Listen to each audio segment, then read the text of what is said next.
From the Autoline studios, here is your host, John McElroy. I want to thank you all for joining us on Autoline this week. We're going to be talking about this scandal at Volkswagen and how they cheated on their diesel emissions. And I've invited three of my colleagues in to talk all about it, including Csaba Csere from Car and Driver magazine, Joe White from Reuters, and Dave Sullivan from AutoPacific. Great having the three of you here. Thank you. Okay, you guys know what all this story is about. Started out that Volkswagen got caught cheating. They admitted that they had put in this cheating software in 1.6-liter and 2-liter diesel engines. And then, kabango, we find out later, no, it's also on their 3-liter engines. And so, Csaba, a different system. A different system. So, and not just Volkswagens. And not including, go ahead, Dave. Porsche, Audi. So it's just keeps growing. Is this the end of it, Csaba? Is this finally it, or what do you think? I don't know. It just keeps getting worse and worse. And, we really haven't seen the results of any major internal investigation from the original time when VW came clean on the 4-cylinders. They've said all the right things. We're going to look into it, blah, blah, blah. But, we haven't seen the results of that. And by the way, on the 3-liter, they're denying it on that one. The EPA has come out and said that you have the cheating software in there, but they have not admitted it there. So I don't think we're even close to finding out what actually went on here. Well, and on top of that, the 3-liter engine issue, which just came up, they've only talked about that in the context of the United States. Of course, these engines were sold globally. And the question of whether the systems sold in Europe or other markets were also non-compliant, also had cheating software, which again Volkswagen has denied, is up in the air. I mean, Volkswagen is in a real bind here because the last thing really that they need right now is to get into what shall we call it, a contest with the regulator, who's kind of got their future in their hands. So it's a very awkward situation right now. What do you guys make of this, of Volkswagen denying it? Dave, I mean, the EPA was very specific about how they found the cheating on this 3-liter diesel. Well, it's interesting because they are already coming out and saying that vehicle is, hey, no, we're clean on that one. And if you can go to a Volkswagen dealer today, you can get a diesel Touareg today. That's the only diesel you can buy legally for 2016 model year. So to me, it's very interesting that they've already determined that that Volkswagen has determined that these are okay. They haven't found anything globally to even dispute this, to be able to dispute it. So I'm kind of perplexed as to why the EPA, where's the disconnect here? Is it software? Is it something else that maybe Volkswagen just doesn't know about yet? But for that to go, like I said, to different brands, and this is touched a lot of hands if there's something like this. Now, it's the same engine in different brands. Csaba, you would know this. Do you have to homologate and test these different vehicles, or can you just certify an engine and dump it in whatever? Well, it's not certifying an engine. You can certify an engine and dump it in whatever if they weigh the same. So if a Touareg weighs the same as a Cayenne with the same engine, you actually could use the same emission homologation and accept it. Now, there's always talk when we hear about this that Porsche will say this isn't the Volkswagen engine and we've tuned it for the Porsche customer and all that. Well, in fact, if they've done a lot of tuning, then they have to do a separate homologation. But normally, there's a weight range, and I think it might be plus or minus 250 pounds. But if the engine has a long-term calibration, it's already been calibrated once, you can put it into another car the same weight. So we don't really know the answer to that yet. But there's a good chance that they've had separate calibrations on them, and that means other people are involved. Now, there again, though, it doesn't mean that Porsche did the calibration. If this is a VW engine, Porsche could essentially hire the VW engineers to do a calibration for us. They know the engine, they know the program, they know everything. So, there's a lot to find out about what went on here. Well, I'm still puzzled about how the EPA says, here is very specifically how you cheated. 1 second after the test, it goes into this mode and blah, blah, blah, blah, blah. And Volkswagen's going, no, we deny it. Joe, is it possible they don't even know what's going on in their own company? Well, I think Volkswagen knows what's going on. I think what may be possible is that the EPA doesn't feel that it has been informed properly as to what's going on.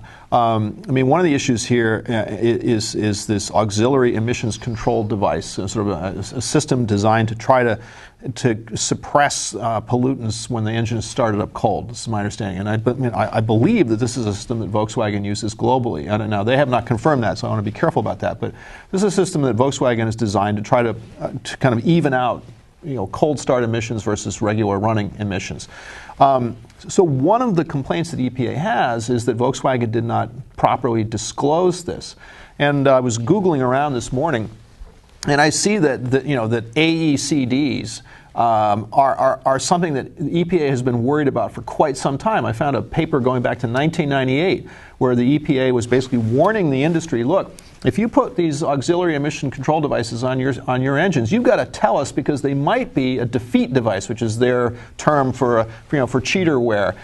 So EPA is very, very sensitive to systems that might appear to be doctoring the results, even if they aren't ultimately. They want. No, EPA has come out and said no. This engine. Case, they said no. I agree with that. 9 times the limit. But here's the thing: the way these guys, they can identify the EPA cycle. I looked at the test cycle before coming here, and there's a cold start, which really isn't that cold. It's more like 70 degrees. But the car's been sitting for 12 hours and hasn't run, so it's it is at 70 degrees. The engine is fired up. It idles for 20 seconds. Then there's an acceleration ramp that for the first 6 seconds of that is roughly 3 miles per hour per second. So anyways, if you start the engine and you drive off in 3 seconds, already the car knows it's not on the test cycle. To be on the test cycle, it must idle for 20 seconds. So, the system is smart enough to look at this and see how long are we idling. If you idle for 25 seconds, we're not on the test cycle. I mean, it's 20 seconds because that's the rule. Every car runs exactly the same cycle. That's why it's a repeatable test.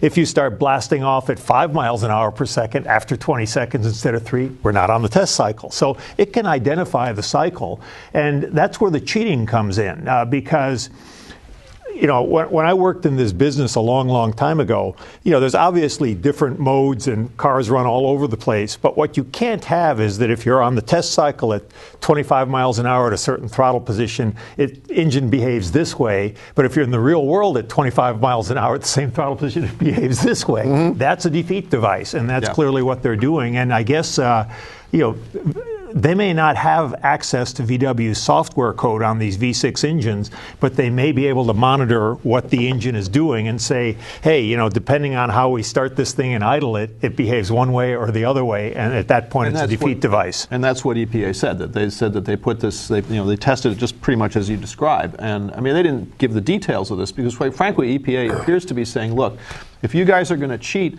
we're going to be unclear about how we're going to try to catch you. This is now a cat and mouse. And again, I think for the industry, certainly for Volkswagen, and I think for the industry at large, the risk here is that if EPA decides, okay, you want to play a game, that's bad for the industry because compliance costs go up. The risks of damage, brand damaging action goes up. I mean, it seems like a very dangerous situation for the whole industry. But the worst part is that Volkswagen had made it looked like they had laid all their cards on the table and said, these are all the engines that had a defeat device on them. No, our 3-liter is okay. And now the EPA is coming back and saying, so if we're having a period where everybody can come in and just say, hey, I cheated, can we trust them now? So the EPA has got to really. They really can't trust anybody now, and that's really a terrible thing. What's the old Reagan line? Trust but verify, and now they're out verifying everything. Yeah, I think except it's worse. It's we don't trust and we'll verify. But that's the danger for the industry. For emissions and fuel economy, it's been a very self-regulated. You certify your own compliance to the EPA, and they only test maybe like 1% of vehicles. That's or right. So. Well, and the EPA is also, even though they have a reputation as being an enemy of the industry, the compliance procedures are relatively friendly. They do have these rules where if you've got the engine in another vehicle the same weight and the same aerodynamics, you don't have to recalibrate it. That ran Ford into some issues with the C-Max and Fusion hybrid. That's right, because the aerodynamics weren't the same, and Ford pushed the limit a little bit. Yeah. And but the point is, the EPA has kind of looked at this and said, we see the variety of product that you produce. We'd like to keep the regulatory load at some reasonable level. So we're going to allow some intelligent, combination and piggybacking. And this may all stop at this point because suddenly the trust that's required to make that system work has been broken. And Dave mentioned something important, and that is that diesels are a very small sliver of the U.S. passenger car and light vehicle market, excluding sort of medium-duty pickup trucks. Fuel economy, however, is a big deal all the time. And the EPA has made it pretty clear, if I'm not incorrect, that they are going to be looking at emissions across the board, and including carbon dioxide emissions. And so the question of whether the EPA is going to start reopening or examining the way that the car companies are self-testing for mileage, aka carbon dioxide, greenhouse gas emissions, now you got a real problem because we all know that those vary considerably from the label, at least in many cases from the label. And there's a bit of a Pandora's box risk here. I don't know if it'll go all that way, but there is a bit of a Pandora's box risk here if the EPA starts to say, well, this whole emissions testing regime is suspect and needs to be rethought. Well, in fact, you're going to see a whole lot more testing. The EPA, as we sit here right now, is out buying mobile test equipment. They're going to test everything. And it's not just going to be the EPA. It's going to be every country in the world. And the state of California, the California Air Resources Board, is going to do its own. I think we're going to see, we should all invest in the stock of companies that make mobile test equipment. Yeah. Although, I haven't seen any increase in the EPA's budget. And if, in fact, they're going to get very heavily involved and not allow as much of this self-regulation, or at least go around verifying everything, it's going to take some bucks to do that. And so far, I haven't seen any evidence of those bucks flowing. So, we'll see what happens ultimately. Yeah, those bucks could come in fines that. Well, that's true. Fines don't go to the agency. No, they don't go to the believe. agency, but. They could. They could. They can make a strong argument. Or they could do something like, airports do, or security costs and whatever are borne by the airlines, and they could just come up with some regime where this is a cost of doing business, to cover this regulation. Well, and again, from the industry risk point of view, I mean, the outrage about what's going on with Volkswagen has been pretty bipartisan. This has been a Republicans who are normally averse to over-regulation, Fred Upton, for instance, Chairman of the House Energy and Commerce Committee, are very unhappy about the Volkswagen situation. And you can argue about why that is, but they are very unhappy. And so you can't assume that, the EPA may not get a budget from Congress, or Republican Congress, to do anything it wants, but it might get the budget to do this. Mm-hmm. So you never know. No, I would think that it would. Okay, Dave, let me start with you on this. Michael Horn, the president of Volkswagen of America, said, this was just a few rogue engineers. Do you believe that for a second? No, I can't. When you look at how many people are on all of these various programs, suppliers that are involved, certifying these engines for different countries, everything that happens globally, there's no way it was just a handful of people. It's impossible. I've worked on different vehicle programs, supplier industry, and there's too many people involved for something like that to hide it. It's impossible. So we look at how many brands are involved, how many vehicles are involved, how many different model years are involved, how many countries. It doesn't add up. Joe, how do you see it? Well, Carlos Ghosn, the head of Renault Nissan, had a meeting with the Reuters editorial board a few weeks ago, and he was asked about this. And he didn't speak specifically about Volkswagen. I need to say that, but what he did say was essentially what Dave just said: is look, in an organization like Renault Nissan, and I think the way he put it was, you can't hide this in the bushes. Lots of people would know whether or not an engine program was hitting its marks for emissions compliance. Lots of people would know if it was not. And so, on its face, it's kind of hard to believe, given these very complex hierarchies, that a couple of people knew about this and nobody else. And I think there's already some evidence that the supplier of a lot of the fuel control hardware and software, Bosch, had warned VW, at least there's reports to that effect, had warned VW that they might have a problem here. No, they came right out and said it's cheating. Yeah, it's illegal. Right, you shouldn't do this. You shouldn't do that. So, clearly somebody at Bosch knew. And so, but, do we, I don't know that we collectively know how far this went. That's the whole purpose of the internal investigation that Volkswagen has hired the law firm Jones Day to perform, and Jones Day is a pretty big firm with a reputation to protect, so you'd have to believe that they're going to be hard-pressed to come forward with something that isn't credible. Well, and given the time that it went on, you have a couple of engineers who may have the job of calibrating the Gulf Jetta in 2008 model year. Well, they're there for a couple of years, and then they get promoted, transferred, whatever. A couple more come in. Well, they've got to kind of know what's going on as well. Otherwise, they can't do the job. And between just the sheer number of people on the different programs and the fact that they're rotated and cycled through, I mean, there are a lot of people who had to know this. Well, so many people knew, including the suppliers and all of Volkswagen's competitors, who cannot make their diesel engines meet these emission standards doing it the way diesel or Volkswagen is doing it. Why no whistleblowers? Well, first of all, I don't know, and if anyone else on the panel does, that's great, but I don't know exactly what competitors knew and when they knew it and whether or not they tore down these systems. I mean, you kind of suspect that they must have, but I'm not aware that anyone has come out and said it. Why no whistleblowers? I mean, at one level, I suspect there's sort of a little bit of there, but for the grace of God.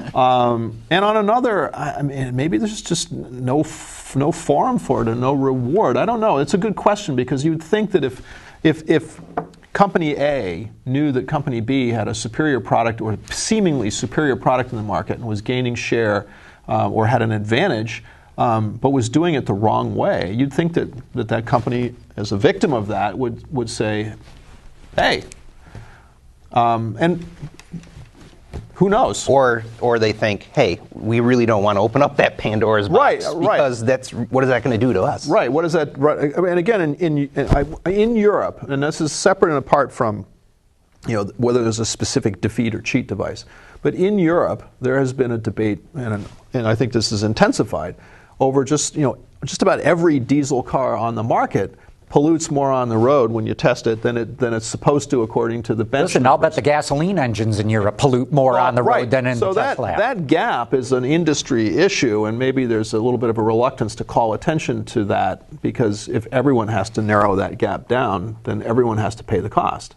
Yeah. Well, there's two things here. One is that all car makers look at their competitive products and try and figure out the advantages. But this is a more profound case than simply those guys have an engine that's 3% more powerful than ours from the same displacement. They're making the emissions without the SCR catalyst, and we can't figure out a way to do that. And by the way, that's an expensive piece of hardware and has a profound impact on the cost of these cars. I think that would attract some attention. And I don't know why no one else would have blown the whistle. Maybe they're not sure. Maybe, we can't figure it out, but maybe they know something we don't. Or maybe nobody just wants to do this because nobody's perfectly pure, although perhaps nobody else is as guilty as this. Or maybe somebody did blow the whistle. And all this testing that unveiled it did come from a car company, because I know of cases where car companies have blown the whistle on their competitors, but they don't come out and issue a press release. No. They cover their tracks very carefully. This is a very good government leak, that shows up in some journalist's hands and nobody knows where it came from. Yeah. But you said something earlier that I'm not sure I agree with. Okay. With gasoline cars, it's not so clear that their pollution is greater in the real world, even in Europe. Well, what I should then say, Csaba, is that the fuel economy label that you get in Europe, tested in the lab, is not what you're going to get on the road. No, and I think that's probably true, and the European tests are much milder than the U.S. tests. They're so easy. Yeah, the current U.S. label tests are pretty good. There are some cars that have a little trouble meeting quite those numbers, but there are other cars that do it quite easily. Just this past weekend, I drove a Porsche Cayman from here to Pittsburgh and out to Falling Water and back with my wife, and we were cruising at least 10% above every speed limit, and if we found a fast rabbit, it was 20 miles an hour above the speed limit, and I beat the EPA highway number.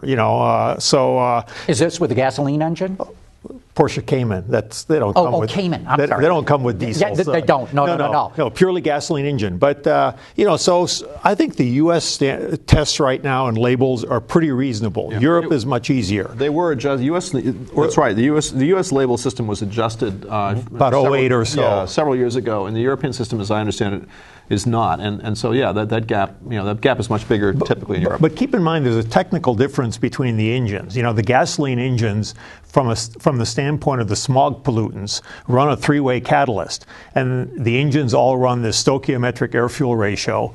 And if you drive the car harder, the catalyst is just nice and warm and just chewing all this stuff up. So it's not obvious to me that there's any more smog pollutants coming out of a gasoline car at 100 miles an hour than there is at 50. A diesel is not quite that way because you're running higher speed, you got to run a little more boost, the combustion chamber is a little hotter, you're generating more NOx, and it's harder to chew up, or you've got to be using more of the SCR fluid, which might be one of the reasons why even the 3-liter V6 that has SCR is cheated, because these guys don't want to go be replenishing SCR fluid every 1,000 miles or something.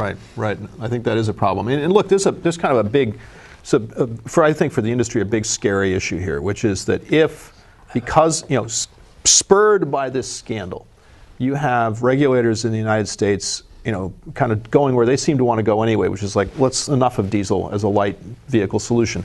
And then that contagion goes to Europe, where in some markets half the market is, for various reasons, is diesel. And if Europe says, you know what, no more diesel, let's phase this out, there goes billions in sunk investment in diesel technology across the industry. So that's going to be interesting to see how that plays out. Dave, how hard is this going to hit VW? I think I was just thinking about that as he's talking about, globally. I mean, we just don't know what the fix is going to be yet. Are they going to be buying back cars? Are they going to be, to add, as we're talking about, the hardware? It's expensive, and it's it's a large piece of hardware that includes a lot of. It may not fit, and that includes a lot of plumbing. Yeah, so, I'm sorry, go ahead. We just don't know how that's going to happen, and we got to think about the hardware. We got to think about what that's going to do to fuel economy by adding all that weight to the vehicle, and also, what is that going to really do for, how long is that going to take to install? There's a lot of costs, so we just don't know. Is that feasible, or is it easier just to buy the car back and give somebody a gasoline car or a diesel car that maybe possibly meets emission standards? So we just don't know yet. There's so many different avenues they could go down, but it's surprising that they didn't. If you knew about this internally, we never had a plan like, okay, we got caught. This is what we need to do. This is how we can fix it. There was none of that. This was never intended to come out.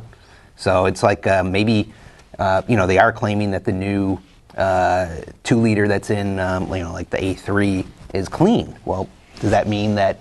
Well, does that mean that were they just hoping that history would just get it swept under the rug? And well, first of all, the EPA has not certified that. No, they haven't certified solution, and doesn't seem to be in a big hurry to do so. No. The second thing is, I've heard some to your point, I've heard some speculation that the solution for sort of the older versions of this, for the 4-cylinder, that one of the proposals might be to sort of retrofit, the urea injection system. And I thought, well, how are you going to stow just? Well, that's what Chaba just said. How gallon are you going to fit or it 2 in there? gallons worth of urea, filters or reservoirs in a car that wasn't designed for that? I have no idea. I don't see how you can do that. These retrofits, the way modern cars are assembled, plumbing, wiring, all this stuff is just buried in the car. A few years ago, maybe 10 years ago, I think Mercedes had a problem with E-Class wiring harnesses on some cars. And the recall was to give you a new car. It was cheaper to give someone a new E-Class than to take it completely apart and replace the wiring harness. The thing is, we're not talking about just hardware. We're talking about body control modules, emissions control modules. There's all kinds of things that are going to have to be replaced. So it's not just slipping in some new piece of exhaust in a urea tank. It's not that easy. No, I suspect buybacks. If I had to bet, and I guess all I'm doing is betting, I would say for those older ones, without the urea systems on board, I think buybacks are basically the only means solution. It's going to be big money. And if you owned a Volkswagen diesel, why would you come in and get this fixed in the first place? If you knew, other than if you had a guilty conscience, but why would you come in and do that? Well, there may be, and because of that, dealers feel they're morally and maybe even legally obligated to fix those cars. So you may never want to bring your car back to an official Volkswagen. The only way dealer. I would want to come back was he handed me keys to another car. Yeah. But so you've got a very expensive fix. You've got maybe buybacks, and that's just talking about dealing with the cars themselves. We know that there's going to be mega fines. There's 300 lawsuits in the United States alone, and 1/3 of the stock value of the company's been wiped out. Csaba, can they withstand this? Well, they've got a lot of money. The company is partially owned by the local government. And so there is some governmental stake in keeping this company afloat. It's a major part of German industry. I don't think the German government's going to let them go down. I agree with that. We're getting down to the end. I want to get Joe's opinion. Are they going to have to sell off brands? They've got Bugatti, they've got Bentley, they've got Lamborghini. And the new CEO, who used to run Porsche, has hinted, and really just hinted, that those kinds of actions could be on the table. He has definitely not suggested. Is he the right guy with this new revelation that there's even another engine that might be cheating? He was running Porsche when these engines were developed, so the slop is kind of around his shoes, unfortunately. Dave, quick, are we going to see a smaller Volkswagen come out of it? Are they going to have to jettison brands? They could, but who would want something that, a brand that, whether it's Skoda or something like that, that's so closely tied at the hip to Volkswagen's powertrains and the way they've always done business. They're purchasing. So it would come with a lot of baggage if they were. A lot of baggage. Boy, that's the tagline for this story, I think. A lot of baggage. Hey, guys, very interesting discussion. I want to thank you for coming in and sharing your insights and knowledge about all of this. Csaba Csere with Car and Driver magazine, Joe White with Reuters, Dave Sullivan with AutoPacific. Just been awesome having the three of you here to talk about it. I hope you enjoyed this discussion as much as I did, and I want to thank you for tuning in to Autoline this week.